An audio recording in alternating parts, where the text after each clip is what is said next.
একদিকে বাংলাদেশের অশান্তির আঁচ, অন্যদিকে পহেলগাঁও কাণ্ড। দুটি ঘটনাই রাজনীতিতেও প্রভাব ফেলেছে বলছে সংশ্লিষ্ট মহল।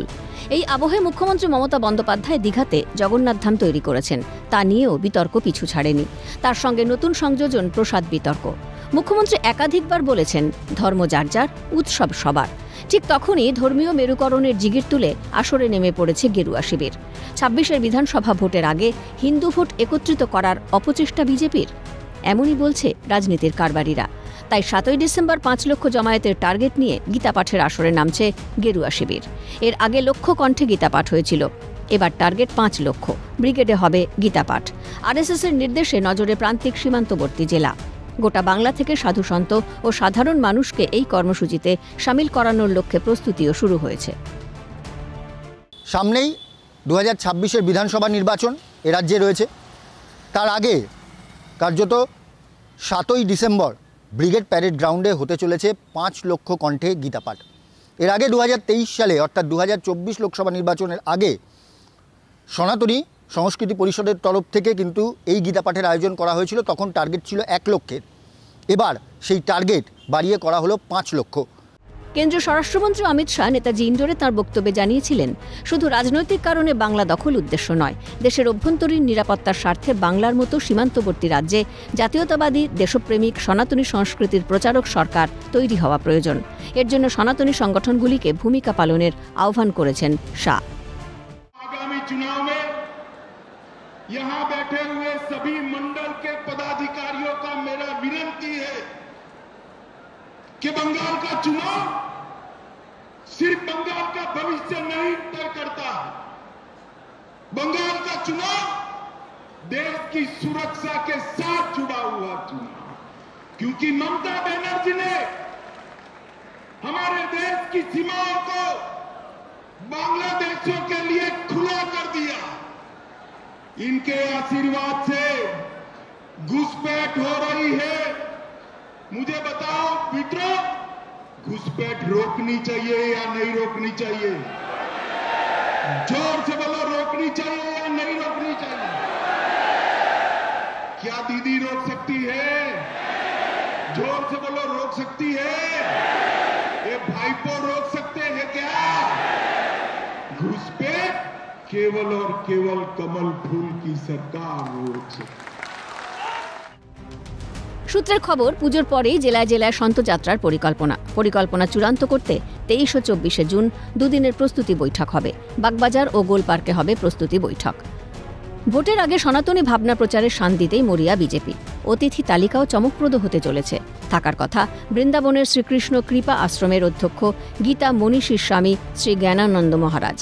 এছাড়াও থাকতে পারেন বাগেশ্বর ধামের আধ্যাত্মিক প্রধান ধীরেন্দ্র কৃষ্ণ শাস্ত্রী ও বিশ্ব হিন্দু পরিষদের মহিলা শাখা দুর্গা বাহিনীর প্রতিষ্ঠাতা সভাপতি সাধ্বী রীতাম্ভরা। যে অত্যন্ত আনন্দের খবর যে ৭ই ডিসেম্বর ৫ লক্ষ কণ্ঠে গীতা পাঠ হচ্ছে। প্রত্যেক হিন্দুর এতে অংশগ্রহণ করা উচিত। আমি ব্যক্তিগতভাবে এর আগেও গেছি, ব্যক্তিগতভাবে যাব। আমাদের এই মুহূর্তে হিন্দু রাষ্ট্রের প্রবক্তা বাবা বাগেশ্বর ধামজি যেদিন থাকছেন, এটা একটা পরম প্রাপ্তি। তিনি পশ্চিমবঙ্গে আসেননি এতদিন। অতএব ৫ লক্ষের জায়গায় আমার তো মনে হয় ১০ লক্ষ লোক হয়ে যাবে। সম্পূর্ণ ব্রিগেড নিয়ে নিলেও লোক ধরানো যাবে না। এক গীতা পাঠের মাহাত্ম্য এবং মাধুর্য, আর হিন্দু রাষ্ট্রের সর্বশ্রেষ্ঠ প্রবক্তা বাবা বাগেশ্বর ধামের উপস্থিতি। আমরা সেই দিনটার জন্য অপেক্ষা করব। হিন্দুত্ব কি বিজেপির পিতৃকুলের? প্রকৃত হিন্দুরা অন্য ধর্মকে সম্মান করেন। আমরা সর্বধর্মে বিশ্বাস করি। বিধানসভা নির্বাচনের আগে সনাতনী আবহ তৈরি করে মেরুকরণকে শক্ত করতেই এই কৌশল, বললেন রাজ্যের মন্ত্রী ফিরহাদ হাকিম। হিন্দুত্বটা কি বিজেপির পিতৃকুলের? আমাদের সব ধর্মের সমন্বয়ে আমরা বিশ্বাস করি। প্রকৃত হিন্দু যারা, তারা অন্যের ধর্মকে সম্মান দেয়। সুতরাং হিন্দুত্ব জিগির তুলে ভোট হয় না। আমি মসজিদে নামাজ পড়ি, পাশে আমাদের দুর্গা পুজো হয়। এটাই আমাদের সর্বধর্ম সমন্বয়ের পীঠস্থান হচ্ছে বাংলা। এখানে এইসব ডিভাইড অ্যান্ড রুল হয় না। এখানে শ্রীচৈতন্যের জায়গা, যেখানে আমরা সবাই মিলে প্রেমকে বিতরণ করি, বিদ্বেষকে নয়। মানুষ ধরে নিয়েছে বিজেপি বঙ্গবিরোধী। এরা শুধু ধর্মের সুড়সুড়ি দিতে আসে। কাজেই বিজেপির কার্যকলাপে বাংলায় কোনো রাজনৈতিক প্রভাব পড়বে না, বললেন তৃণমূল মুখপাত্র কুণাল ঘোষ। দেখুন, এগুলো আমরা 21-এও শুনেছি, 23-এ পঞ্চায়েত নির্বাচনের আগেও শুনেছি, 24-এ লোকসভা নির্বাচনের আগেও শুনেছি বিজেপি এই করছে, বিজেপি ওই করছে।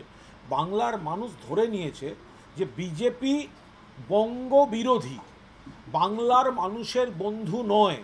এরা শুধু ধর্মীয় মেরুকরণ এবং ধর্মের সুড়সুড়ি দিতে আসবে, ভোট তার অঙ্কে কিছু পরিযায়ী আসবে, এর সঙ্গে রুটি কাপড়া মাকান আর বাংলার অধিকারের কোনো সম্পর্ক নেই।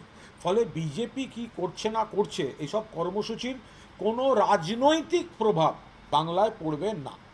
অপারেশন সিঁদুরের সাফল্যে দেশে জাতীয়তাবাদের আবেগ তৈরি হয়েছে।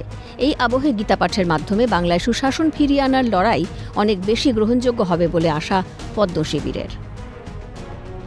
ক্যামেরায় অপূর্ব দেবনাথের সঙ্গে প্রীতিশ বন্দ্যোপাধ্যায়, ক্যালকাটা নিউজ, সল্টলেক।